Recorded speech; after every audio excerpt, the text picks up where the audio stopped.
Hello again. I hope you are all well and looking after yourselves. I'm going to read another story to you, and it's written by Julia Donaldson. Julia Donaldson's written lots of children's books, and we've enjoyed lots of those in class, but this is a particular favourite of mine. It's called Broom on the Broom. It's also a sound book, so we're going to be able to listen out for some sounds during the story. Broom on the Broom, written by Julia Donaldson, illustrated by Axel Scheffler and published by Macmillan Books.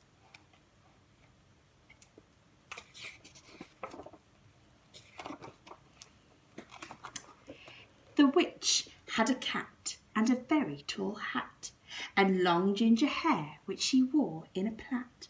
How the cat purred, and how the witch grinned as they sat on their broomstick and flew through the wind. But how the witch wailed and how the cat spat when the wind blew so wildly it blew off her hat. Down, cried the witch, and they flew to the ground. They searched for the hat, but no hat could be found. Then out of the bushes on thundering paws there bounded a dog with the hat in his jaws. He dropped it politely, then eagerly said, as the witch pulled the hat firmly down on her head, I am a dog as keen as can be. Is there room on the broom for a dog like me? Yes, cried the witch, and the dog clambered on. The witch tapped the broomstick, and whoosh, they were gone. Over the fields and the forest they flew. The dog wagged his tail, and the stormy wind blew. The witch laughed aloud and held on to her hat, but away blew the bow from her long ginger plait. Down, cried the witch, and they flew to the ground.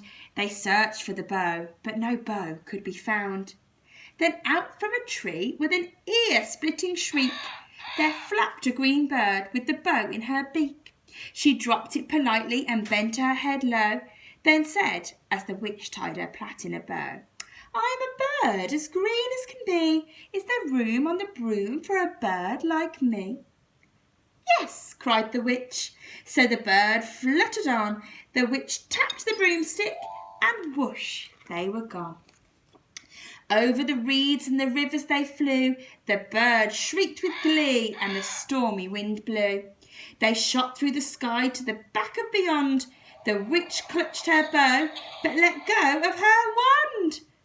Down, cried the witch, and they flew to the ground. They searched for the wand, but no wand could be found. Then all of a sudden, from out of a pond, leapt a dripping wet frog with a dripping wet wand. He dropped it politely, then said with a croak, as the witch dried the wand on a fold of her cloak, I am a frog as clean as can be. Is there room on the broom for a frog like me? Yes, said the witch, so the frog bounded on. The witch tapped the broomstick, and whoosh, they were gone. Over the moors and the mountains they flew.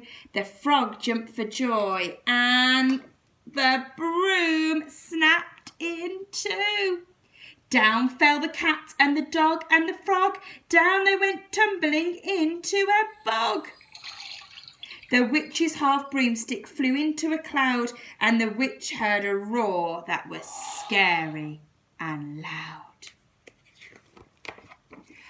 I am a dragon as mean as can be. I'm planning to have witcher chips for my tea. No, cried the witch, flying higher and higher. The dragon flew after her, breathing out fire. Help, cried the witch, flying down to the ground. She looked all around, but no help could be found. The dragon drew nearer, and licking his lips, said, maybe this once I'll have witch without chips.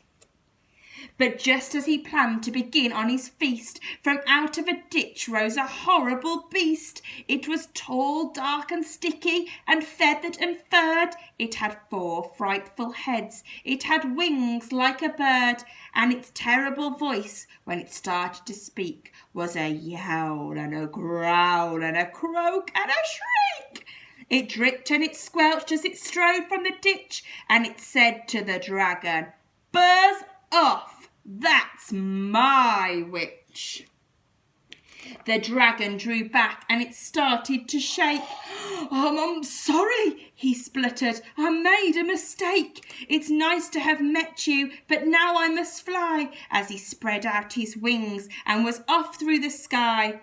Then down flew the bird and down jumped the frog. Down climbed the cat and phew, said the dog. "And thank you, oh thank you," the grateful witch cried. "Without you I'd be in that dragon's inside." Then she filled up her cauldron and said with a grin, "Find something, everyone, throw something in." So the frog found a lily, the cat found a cone, the bird found a twig, and the dog found a bone. They threw them all in, and the witch stirred them well. And while she was stirring, she muttered a spell. "Iggity, ziggity, zaggity, zoom." Then out rose a truly magnificent broom, with seats for the witch and the cat and the dog, a nest for the bird and a shower for the frog. "Yes," cried the witch, and they all clambered on. The witch tapped the broomstick and whoosh, they were gone. I hope you enjoyed that story. Perhaps have a look at some of the activities I've put on that you could do linked with that. Take care.